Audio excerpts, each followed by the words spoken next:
السلام عليكم، إزيكم عاملين إيه؟ إن شاء الله تكونوا بخير وبصحة جيدة. النهارده إن شاء الله هنعمل مكعبات الشوربة، سهلة جدًا وبسيطة وغير مكلفة وفي نفس الوقت هتطلع كمية كبيرة. بس قبل ما نشوف المقادير بتاعتنا النهارده، أنا جاية أشكركم جدًا على الفيديو اللي نزّلته على الكبة المقرمشة الاقتصادية.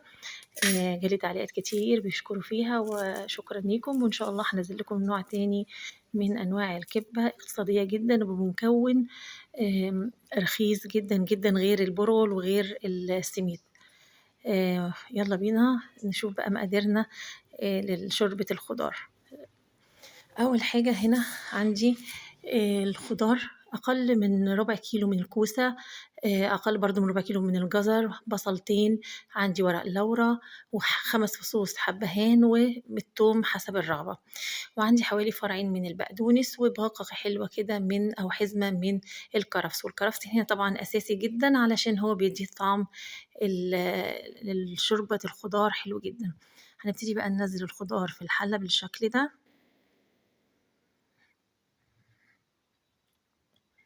وهنحط الخضرة، وهنا أنا حطيت قطعتين فراخ كانوا متبلاهم عشان أعملهم ستريبس، فرُحت حاطاهم قُلت يدّوا طعم ونكهة. تقدري طبعًا تستغني عنهم، وحتى يعني لو افترضنا إن هم حوالي 100 جرام، فممكن يعملوا حوالي 17 جنيه تقدري تستغني عنهم.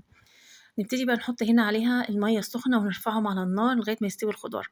عايزة أقول لكم إن من غير الفراخ هتبقى تكلفتها في حدود ال10 جنيه أو ال11 جنيه، لأن الكوسة جايبة الربع ب2 جنيه ونُص، والجزر الكيلو كان ب6، جايبة الربع بحوالي 175، والبصل كان من البيت بس يعني كنت جايبة الكيلو ب10 جنيه، يعني ب2 جنيه ونُص البصل، والتوم طبعًا من البيت وورق اللورا والحاجات التانية من البيت، فإحنا بنحسبهم هنلاقيهم ما يجوش 10 جنيه أو ييجوا 10، 11 جنيه. تمام.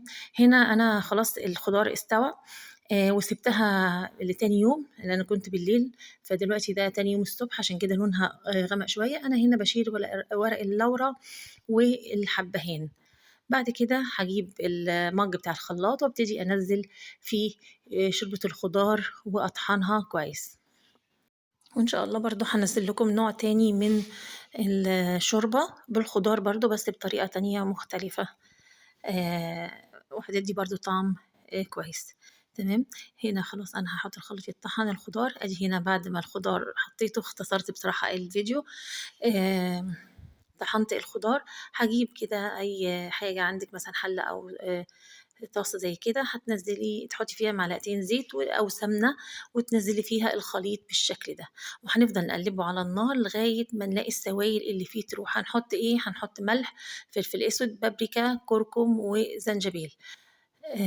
لو عندِك بهارات تانية حابة تحطّيها تقدري تضيفي البهارات اللي أنتِ عايزاها، وهنبتدي نقلّبهم كويس جدًا ونفضل نخلّيها على النار لغاية ما كل السوايل اللي في الخضار يروح، يبقى مجرّد بس الخضار اللي هو السميك. نفضل نقلّب كده بالشكل ده، طبعًا ما تحاوليش تسيبي إيديكِ عشان ما تتلسعش أو توطّي عليها النار.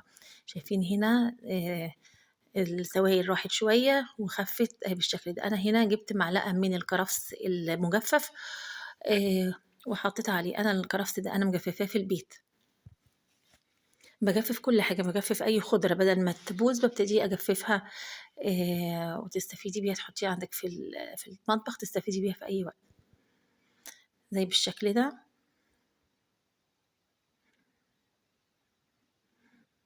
شايفين هنا كده السوايل خلاص ما بقاش فيها سوايل.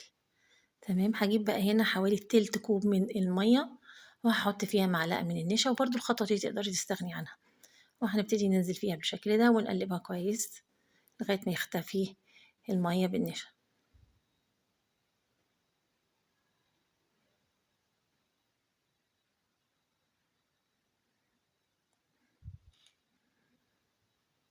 تمام. بعد كده هاجيب بقى صينية، أو تجيبي أي صاج زي ما أنتِ عايزة، أو تجيبي مكعبات التلج، قوالب التلج تقدري تحطي فيها الخليط. أنا جبت هنا صينية بايركس دهنتها شوية من الزيت وهابتدي أنزّل فيها الخليط. الخليط عمل لي الصينية الكبيرة دي وصينية تانية أقل منها مربعة، يعني كلّهم طلعوا معايا حوالي 60 قطعة مكعب شوربة، وطبعًا المكعب ده أكبر من المكعب اللي بيتباع. إحنا عارفين بنجيب المكعب حوالي باكل ماجي بيكون أو كنور بيكون حوالي 12 مكعب بيكون ب10 جنيه. هابتدي بقى أقطّعها. طبعًا أنا حطيتها بعد ما حطيت الخليط في الصينية دخّلتها الفريزر، قعدت حوالي ساعتين، وبعد كده دلوقتي طلّعتها بابتدي أقطّعها مكعبات زي ما أنتم شايفين كده إن هي صلبة شوية. عايزة أطلّع واحدة أوريكم شكلها عامل إزاي، بس هي ساقعة جدًا.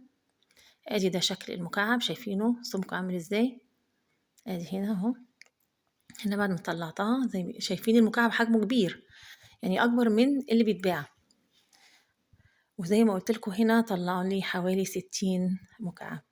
أتمنى إن الفيديو يكون عجبكم، وتعملوا اشتراك للقناة إذا كنتوا أول مرّة تشوفوني، تشيّروا الفيديو عشان الكل يستفيد، وأتمنى تعملوا لايك وتكتبوا لي في التعليقات إيه رأيكم في الوصفة، وإذا كنتوا تحبوا أعمل لكم أي وصفة تانية. هانزّل لكم وصفة تانية إن شاء الله برضه من الماجي.